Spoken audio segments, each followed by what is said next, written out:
Hey, hope you're having an amazing day. Cutie's Creations here with another message on restitution. So we are going down this road of the laws.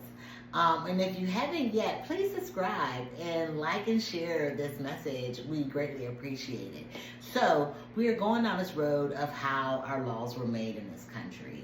And this is all in connection to restitution.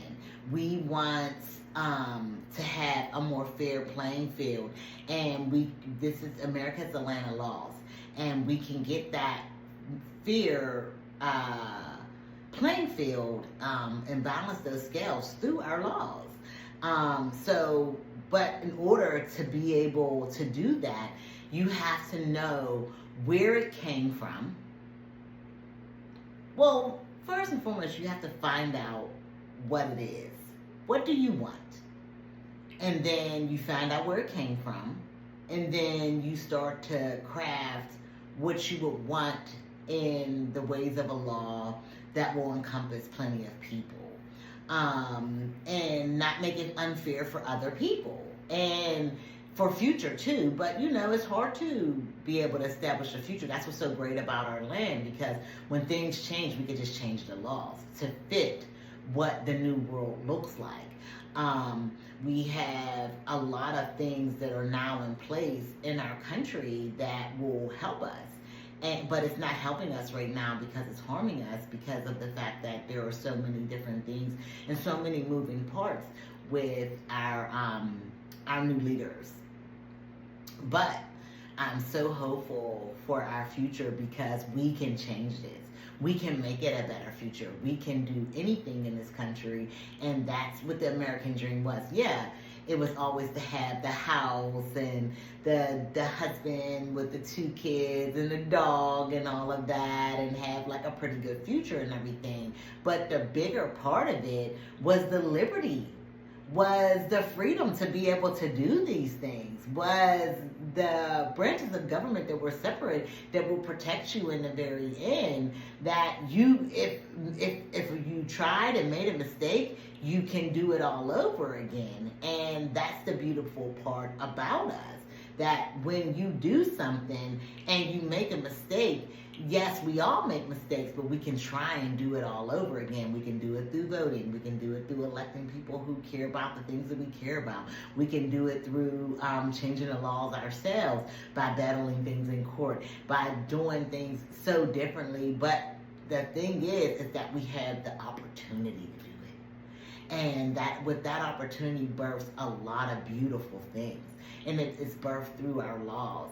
So this is what we're talking about. We are talking about the laws and how they stand. We're going from the very past to what will be the present, and we're going to be talking about these things and unpacking them so we can have a better understanding of where we came from, so we don't go back there in the future. Okay? So it says Marbury and Madison, 1803. This landmark Supreme Court case established judicial review, empowering courts to invalidate laws conflicting with constitutional law, and it was a cornerstone of American legal authority. So that we talked about that in the last one, where there was it was like kind of all jumbled in. And when it's all jumbled in, it means that there's only a certain people who are controlling it. And they wanted a better democracy, so we're able to elect our judiciary. We're able to elect our judges. We're able to elect our sheriffs. We're able to elect the people who are in charge. But they all stand alone, so we're not getting one opinion. We're getting multiple ones. We're not getting one person that is saying, okay, I'm the bottom line. No, we're getting multiple people to be able to say, no, we're going to listen and actively move in the direction of what everyone wants, or we try. We try. It doesn't happen like that all the time, but the thing is the opportunity to make it happen. That's what the thing is. What we're focusing on is the opportunity to make things different. to make things right, to fix things that are broken. We don't always get it right, and nobody's always want to get it right. No one's always, we don't serve perfect people, so no one's always going to get it right, but the opportunity is there to get it right. So each time that it doesn't work out, we can do it again and make sure that it works out. So let's go into the history of it. Civil War and the Reconstruction, 1861 and 1877. The 13th, 1865, the 14th, 1808, and the 15th, 1807 amendments abolished slavery, guaranteed equal protection, and extended voting rights to black men in theory. However, Southern black codes and later Jim Crow laws undermined these rights. So now we are here at the 40 acres and a mule situation. So I want you to really, really remember this timeline. So the freeing of the slaves had nothing to do with them wanting it to be fair. I'm pretty sure there was some people in the room that said, okay, no, and maybe that was the messaging back then, that they wanted it to be fair and everything, but really slavery ended because of taxation. When you have a failing economy, and that's what was going on, their economy was starting to erode, and they wanted more bigger government systems to keep those things in place and democracy in place. So when our government started growing, they said, well, we need more money, and they didn't see any way of getting that because that was what it was. So they were like, well, how can we tax more? What stance can we use? And that was the beginning of the slavery ending, because when you were a plantation owner, you were only taxed as that one plantation owner, and you could have hundreds of slaves. Those are workers. Those are people who could be taxed as well for the labor and everything, but they couldn't be because, number one, the only person that was getting the money from the labor was the plantation owner, and he could only be taxed once. And then the people who lived under him, they weren't earning any income because it was only going to one source, so they weren't being able to be taxed either. So the freedom of the freeing of the slaves was because of taxation. They can tax every single worker and get more government systems and more money in the coffers in order to start building out industries and get rid of slavery. They could become the heroes as well as fix their systems. It had nothing to do with freedom. It had everything to do with taxation. And as soon as these people were free, they can actually build out those systems, those tax systems even bigger, and tax each and every individual because they make their own income. So I don't want you to get caught in the weeds of this whole freedom Lincoln thing and all of that. Yes, it was great. Everything comes at the time it's supposed to come at. When you have adversity, that's when you grow. So on their side of things, their adversity was they wanted to grow government, and they weren't able to tax people. On the side of us, we wanted our freedom, and we didn't care about the taxation and everything. That's why we fought in the war with the North, so we could be able to get that freedom. So everybody had a stake and a claim in this freedom that was coming for every single man, woman, and child that were black in our country. But it also benefited the colonizers in a way of taxation, because the moment that we were able to go out and get work, because nobody was working the plantations anymore, those plantations weren't doomed to fail because they had to hire these people, and that's the people who stayed in the South. More power to them. I'm a northern girl. I'm a city girl. I really would have never stayed, but I don't knock the people that did. Because you had to find your way through the world. Like, they just released us, and there was supposed to be a 40 acres and a mule attached to that.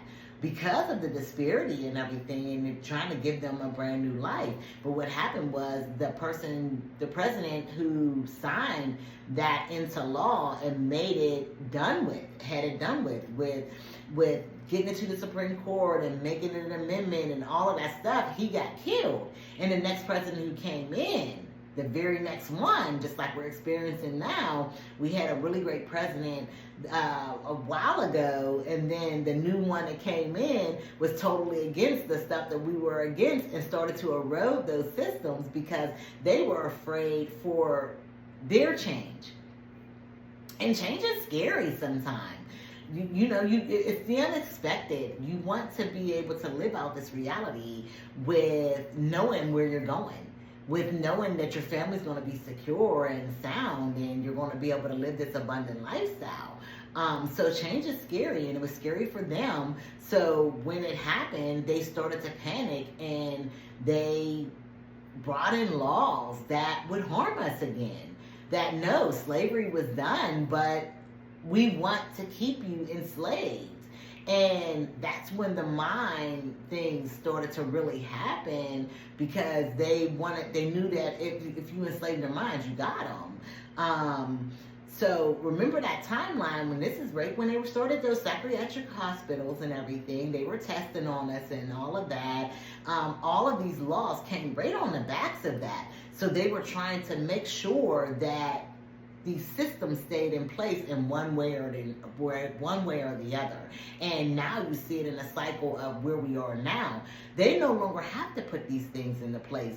We are now being self-destructive on ourselves. We don't have a country to go back to. We're so far removed from where we were and where we came from that there's no country to go back to. With religion, they instill Christianity into us. And listen, we're not getting on the subject of God or anything. I'm just telling you how it is. They instilled that in us, and that wasn't what our beliefs were. But that doesn't mean that you can't find God in every situation. Whatever you choose to believe is what you choose to believe. That has nothing to do with it.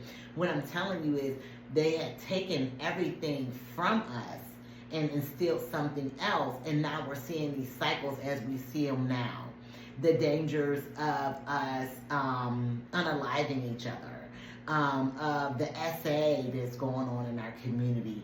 All of these are products of where we came from in our history in this country, that it's embedded and woven in the fabric of our country. But there's always a shining light through the clouds. There's always light when there's God. So although these systems were put in place, although we had experienced so much adversity, look what we built. Look around you. Like I told you, if you don't feel connected to the people around you, look at how many things that you use every day that someone else created for you to be able to have that luxury to have. This is in America. Look around you. Look at how much food that you have that's in abundance, that somebody farmed for you to have and put inside of your body. You don't know those people, but you should feel connected to them because they supply you with the things you need in your life. If you have pictures in your home, if you have furniture in your home and you didn't make it yourself, someone made that just for you to be able to patronize and bring it into your life, to bring you joy, to bring you color, to bring you more of your abundance. So you should feel connected to these people. You should feel like this is your country. But I digress. We will continue this subject tomorrow. And thank you so much for your time and your energy. Please like, share, subscribe, and comment down below. It helps our channel grow. I want to thank you, and I want you to have an amazing day.